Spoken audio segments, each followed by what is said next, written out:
अस्सलाम वालेकुम and welcome to अस्ट्यूट Pakistan. आज हम अपना अगला टॉपिक स्टार्ट करने जा रहे हैं जो है अरिथमेटिक प्रोग्रेशन।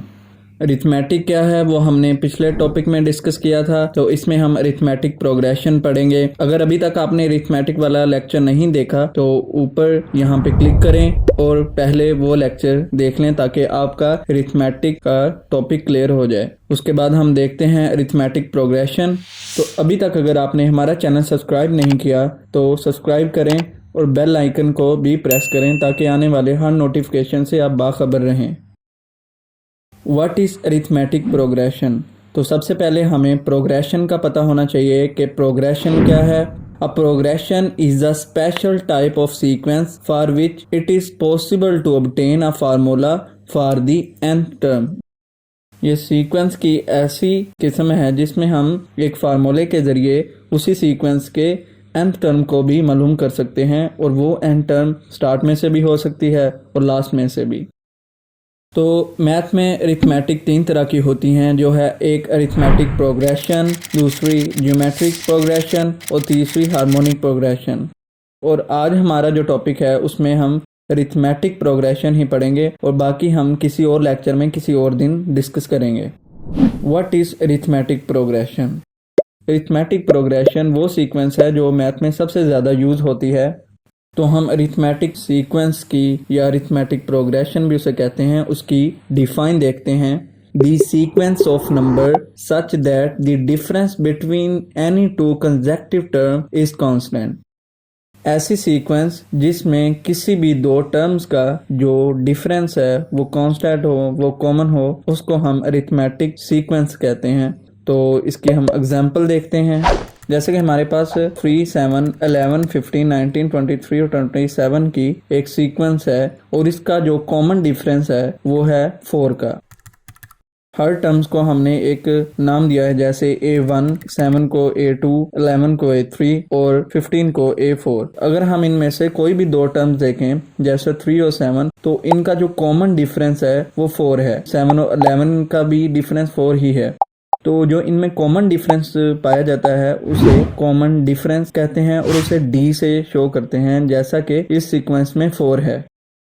आम तौर पर अरिथमेटिक सीक्वेंस में जो पैटर्न होता है वो एडिशन और सब्ट्रैक्शन की बेस पर ही होता है। जैसे कि 3 में हमने 4 प्लस किया तो 7 आया, 7 में 4 प्लस करेंगे तो 11 आएगा, और इसी तरह ये सीक्वेंस चलती जाएगी। तो ये एडिशन बेस्ड सीक्वेंस हमारे पास दी हुई है इस वक्त। तो अगर हमने कोई सीक्वेंस बनानी है तो हम पहली टर्म लेंगे और उस टर्म में कॉमन डिफरेंस हर दफ़ा प्लस करते जाएंगे। जैसा कि A पहली टर्म है, उसके बाद A प्लस D दूसरी टर्म, A प्लस 2D तीसरी टर्म, A प्लस 3D और ये चौथी टर्म है। यानी हम A में कॉमन डिफरेंस को प्लस करते जा रहे हैं, तो इससे हमारे पास नेक्स्ट टर्म आ जाती है। एग्जाम्पल के तौर पर इसे हम समझते हैं। जैसा कि मैं पहली टर्म को अगर 1 ले लूँ और कॉमन डिफरेंस में 3 ले लूँ, तो जैसा कि पहली टर्म 1 होगी, उसके बाद A प्लस D दूसरी टर्म, तो A हमारे पास 1 है तो प्लस D कॉमन डिफरेंस हमने 3 लिया है, तो 1 प्लस 3 इज इक्वल 4 हो गया। इसी तरह अगली तीसरी टर्म है जो उसमें A जो है वो 1 है प्लस 2D, D जो हमारे पास 3 है, तो 3 2 6 और प्लस 1 7 हो गया। तो इसी तरह ये सीक्वेंस चलती जाएगी। कॉमन डिफरेंस को मालूम करने का जो तरीका या फार्मूला है उसमें दूसरी टर्म में से हम पहली टर्म माइनस करेंगे तो हमारे पास कॉमन डिफरेंस आ जाएगा। इसी तरह अगर हम A3 माइनस A2 करें, तीसरी टर्म में से दूसरी टर्म माइनस कर दें, तब भी हमारे पास कॉमन डिफरेंस आ जाएगा। तो अगर हमारे पास कोई सीक्वेंस दी गई हो और उसमें हमने कोई nth टर्म मालूम करनी हो तो फिर किस तरह मालूम करेंगे? तो उसके लिए एक फार्मूला है और वो फार्मूला ये है an is equal to a plus into n minus 1 multiply by d। तो ये फार्मूला यूज करके हम n टर्म मालूम कर सकते हैं। जैसा कि एग्जाम्पल के तौर पे देखते हैं, जैसा कि हमने पिछली एग्जाम्पल में एक सीक्वेंस पढ़ी 3, 7, 11, 15, 19, 23 और 27 की, तो उसमें अगर हम 5th टर्म मालूम करना चाहें तो हम इस फार्मूले से मालूम कर सकते हैं। जैसा कि तो हम 5th टर्म मालूम कर रहे हैं तो इसमें हम 3 प्लस 5 माइनस 1 मल्टीप्लाई बाय 4 हमारे पास कॉमन डिफरेंस है, तो पहली टर्म लिखनी ज़रूरी है जो हमने इसके स्टार्ट में लगाई है 3 के तौर पे। तो अभी हम इनको सॉल्व करते हैं। 3 plus 4 multiply by 4 4 4 16 plus 3 is equal to 19। तो आप एग्जाम्पल में भी देख सकते हैं कि फिफ्थ टर्म हमारे पास 19 है और इस फार्मूले से भी हमने जब मालूम की तो हमारे पास 19 ही आंसर आया।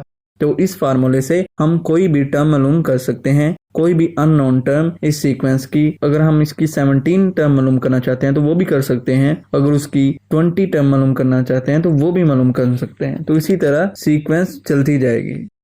एक और एग्जाम्पल देखते हैं।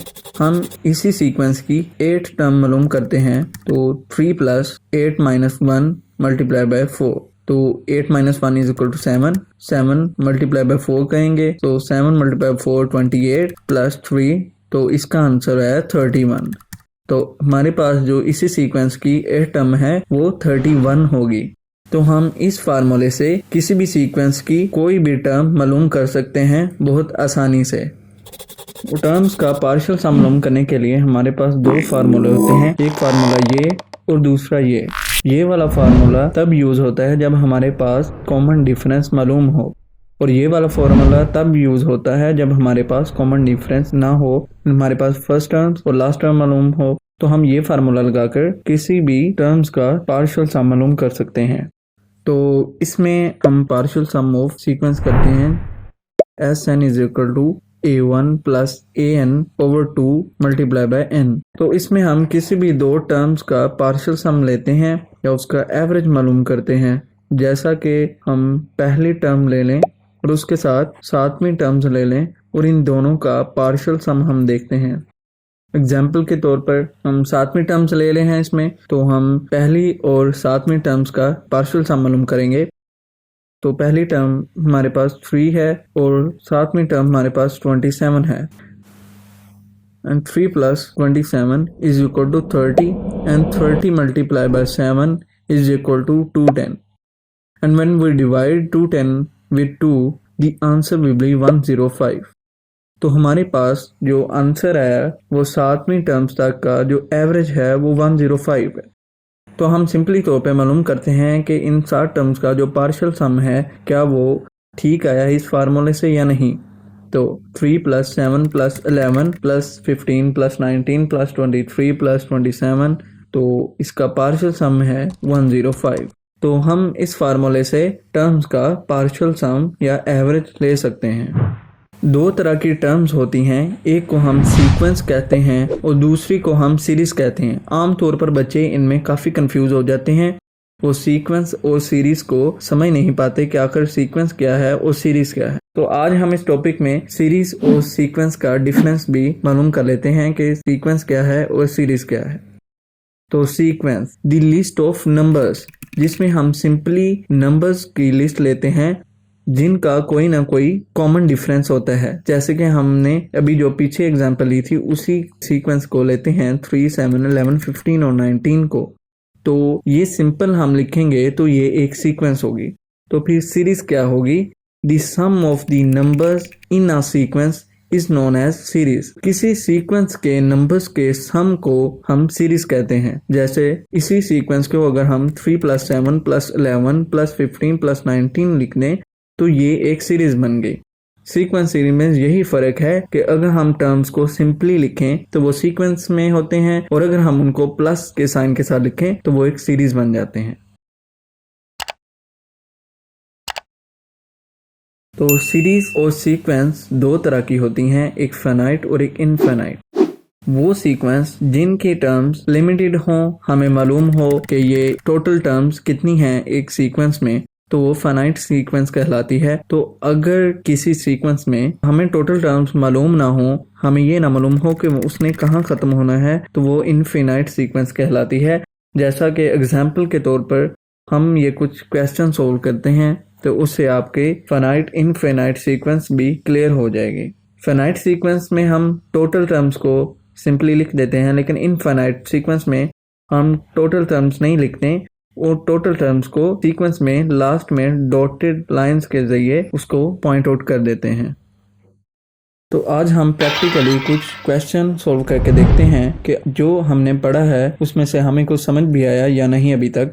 तो हमारा पहला क्वेश्चन है, describe the pattern of number shown below. Is it a sequence or a series? It is finite or infinite, arithmetic or not?